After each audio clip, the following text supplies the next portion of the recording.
Ya, ini dia sepatu basket Kyrie yang batal rilis, dan karena Nike juga udah tahu ini bakalan batal rilis, dikasihnya kotak budget dong. Cuman kayak dinamain doang di bagian sini ya, Kyrie Irving.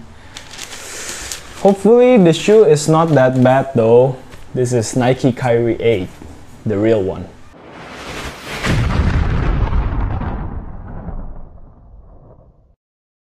What's good, Abas di seluruh Indonesia? Baik lagi bersama gue Tobi Irvanto di Anak Basket Channel. Di video kali ini gue akan ngebahas initial review sepatu basket Kyrie 8. Nah, ini sepatu Kyrie 8 yang the real one.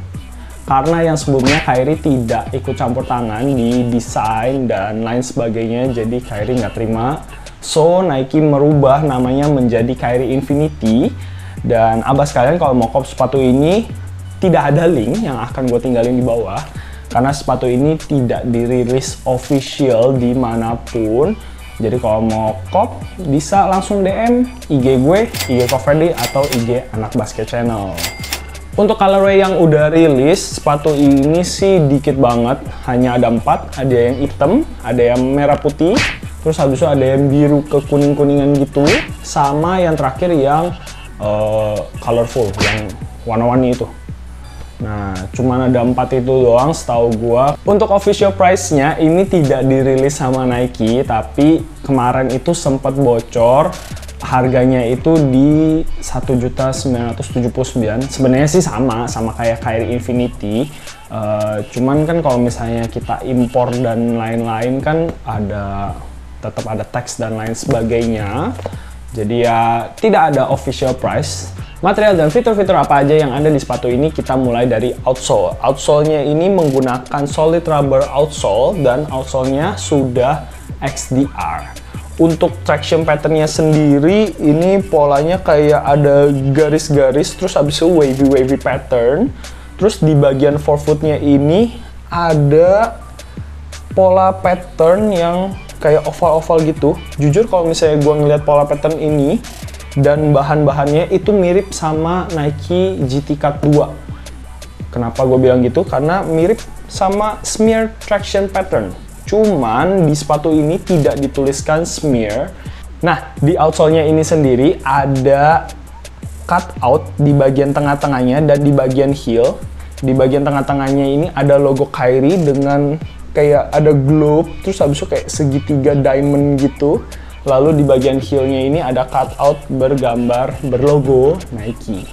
Lanjut ke cushioning. Cushioningnya sendiri mereka menggunakan full length foam unit, dan di bagian forefoot-nya ini mereka menggunakan zoom strobel.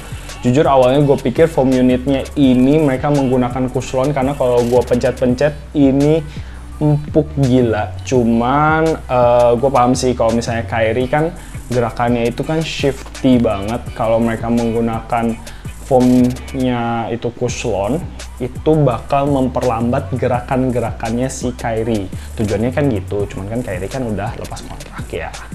Lanjut ke upper material. Upper materialnya sendiri mereka menggunakan plastic mesh, dan abas kalian tahu dong kalau misalnya namanya udah plastic terus mesh terus everything is so cheap. Dan ini dari depan sampai belakang bro, ini semuanya plastik, jadi kaku banget. Cuman nilai plusnya adalah durability-nya akan oke. Nah, ini sih jujur menurut gua sayang banget karena teknologi yang diimplementasikan di upper materialnya ini udah mantep banget. Di bagian luarnya itu mereka ada kayak strap, tapi dia tidak strap yang ngelepek-ngelepek gitu. Dia strapnya itu ada di dalam upper materialnya ini, jadi dia mengelilingi sampai dia muncul di bagian lacing systemnya sini gitu. Jadi ini bakal contain kaki kalian dengan baik. Untuk tangnya sendiri mereka menggunakan padding yang cukup tebal, jadi abas kalian kalau ikat tali sepatu yang lumayan kencang ini harusnya tidak mengganggu. Dan balik lagi, bahannya mereka menggunakan mesh, jadi ya sepatu ini kayak apa ya, so cheap, kayak budget bahkan kalau misalnya abas kalian lihat dari colorway yang ini ya. Untuk penggunaan talinya sendiri, nothing special, mereka menggunakan standard laces, tapi yang special justru di bagian lockdown sistemnya ini. Selain menggunakan bahan leather yang menjulur keluar kayak gini. Mereka juga ada menggunakan kayak apa ini, bahan tali sih sebenarnya sih. Kalau misalnya dibilang kayak flywire juga enggak. Nah ini sih gunanya untuk menambah lockdown dari sepatu ini. Balik lagi, sepatu Kyrie itu terkenal dengan lockdownnya yang super duper oke. Jadi sangat amat disayangkan sepatu ini sebenarnya dengan teknologi yang ada di upper material yang sangat amat oke. Cuman penggunaan implementasi upper materialnya yang sangat kurang. Untuk padding di bagian heel-nya juga cukup tebal, dan di bagian heel ada sculpted, jadi menambah lockdown supaya heel kalian tidak gampang slip. Untuk di bagian heel-nya sendiri, mereka menggunakan internal TPU heel counter, dan tidak perlu diragukan lagi, internal TPU heel counternya Nike itu udah pasti oke ya. Selain itu, internal TPU heel counternya juga lebar sampai ke depan sini, jadi harusnya meng-contain heel kalian dengan baik, anti ankle-ankle. Oke, sekian initial review dari Nike Kyrie 8. Dari segi siluet sih menurut gua ini siluet yang cukup budget, malah Kyrie, come on bro. Gue malah lebih suka desainnya Infinity kemarin, kayak lebih bervariasi aja gitu.